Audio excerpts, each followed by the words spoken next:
Welcome to Alert Tales, where we dive deep into the most gripping stories of real-life experiences. If you love tales that evoke emotion, spark conversation and connect us all, you're in the right place. Don't forget to hit that subscribe button and join our community for more captivating stories that will keep you on the edge of your seat. Moved in with my fiancée and want to break up. I, a 30-year-old man, have been with my 30-year-old fiancée for 4 years. We started dating and everything was going great. Eventually, after 3 years of dating, I proposed and she accepted. I traveled to Brazil to meet her family. Everything was going well and we were both satisfied in love. That is until we moved in together, renting a house, getting a dog, the whole thing. We have a few minor disagreements, but I chalk it up to getting settled and adjusting to each other. However, after a year together, we still aren't married, and I find myself falling more and more out of love with her romantically by the week and can't understand why. We went from a healthy sex life to basically being a dead bedroom, going 6 to 8 weeks between instances together. And often it's due to my suddenly having no sex drive to be with her. I'd have liked to be married by now, but there's a ton of forms that she has to file and she just won't start on them. I still feel myself loving her, but it almost feels like a super close friend to the point I felt urges to end things and just start dating again. It's so frustrating because I don't want to do this, but can't see myself spending the rest of my life in this relationship based on what it's become. We've tiptoed around the topic and I'm sure she's frustrated as well, but neither of us can figure out how to communicate what's happening, and I hate how we've come to this point. I am driving a wedge between a son and his mother, and I'm not concerned. Quick update. I took him and my daughter to get papers she won't give him, like his SS card, birth certificate, change of address, etc., and to figure out mobile plans. I know this story sounds insane, but frankly, I learned more this evening that is just insane. We are locking down his credit, and he is opening a new bank account. And side note, I'm a dad in a same-sex marriage. Not that it matters, really, just clarifying. My daughter, who is 18, and soon-to-be son-in-law, who is also 18, are expecting a child early next year. My husband and I felt this was not a good decision at all, but it's made and we are supportive. They both don't work full-time and in many ways are not ready to raise a kid, but we decided we will help best we can. Our son-in-law is a kind and hard-working young man with a big heart. He is great with our daughter, but the more we got to know him, the more we were realizing his mother was taking advantage of him. Since he was 15, she charged him rent and board. They share a small one-bedroom apartment, and she charged him $1,000 a month for room and board, even though the apartment rent is $1,200. When she got a car for him to use, she started charging him $800 for car and insurance. When he turned 18, she raised his room and board to $2,000 a month or leave. We learned this not just from him, but several other adult reliable sources. She has a reputation with school and family. In spite of all this, he has saved up over $10,000 over the years. Like I said, he's hardworking. Because he was only making $2,000 a month after taxes and needed to save up to start raising a kid. That was untenable, and she knows it. We let him move into my detached office, which has a futon, microwave, and mini fridge, in exchange for yard work.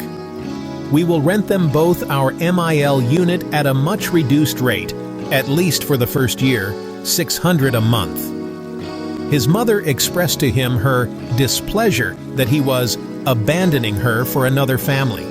So much, in fact, when she went to the hospital in an emergency, she refused to let him visit. Just a couple of weeks ago, he learned that she cut off his cell service and his health insurance without notice. So we went with him to help him set up a new mobile account, a new bank account, and help him set up insurance, since his job does not provide it. We also took him to the post office and set up a change of address form. When we were setting up his new mobile account, we learned his mother was charging him $200 a month to be on her plan. She said it was for the phone, service, and insurance. We set up a new joint account for $110 a month for him and our daughter. Apparently, she learned of all this from his brother when she was complaining to him that she didn't have bank access. No mail was coming to the house, and he wasn't paying her for phone and insurance, which was actually free Medicaid. She sent us a message that we were driving a wedge between her and her son. I wrote her a note saying that we were only helping him become independent because he was about to have a family. Nothing more. Nothing about how I felt about her taking advantage of him, etc. We actually encourage him to keep contact with his mother, call and/or visit regularly, which he does several times a week. He loves her in spite of all this. I did tell his brother that I am unconcerned that she feels we are driving them apart, that we are helping him do what is best for him and his soon-to-be daughter and wife, and paying his mother thousands a month was not the best for him. I'm the oldest daughter who always had to handle it all, and now I don't want my family at my graduation.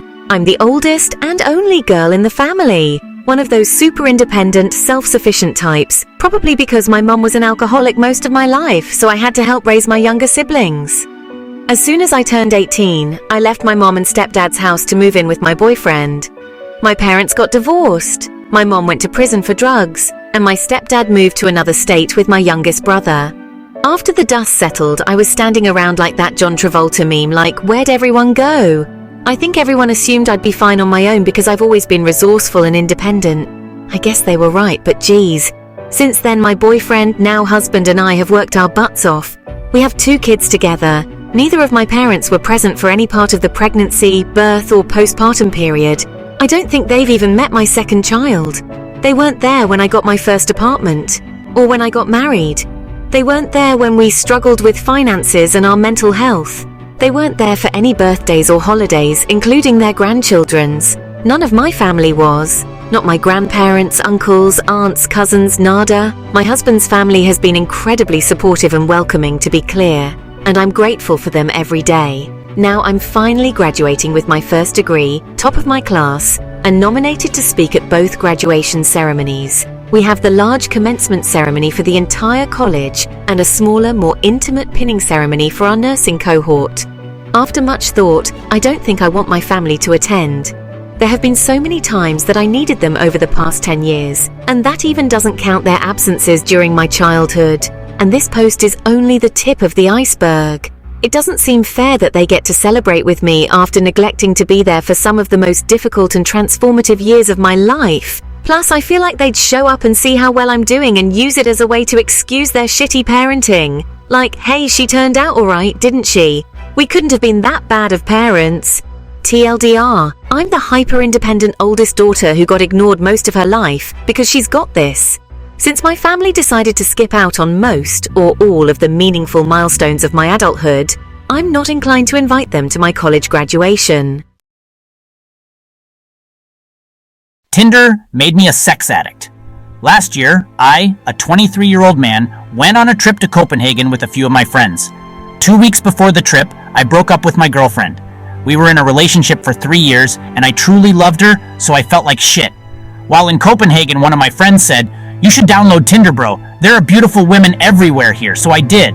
It was all jokes at first. I met a girl in Copenhagen because of Tinder and slept with her for the night. I loved the thrill and how easy it was. I told myself I would delete the app when I returned home, but I didn't. I even downloaded more dating apps. So the past year I've been sleeping with loads of women. Before this, my body count was 1. Now it's 37. I've slept with 37 women in a year, and some of them I see regularly for sex. Some of you won't see any problem in this, but I feel like I destroyed myself. I'm only interested in sex. I can't love someone anymore. Whenever a girl wants to actually get to know me better and wants something serious, I shut off. I can't do it.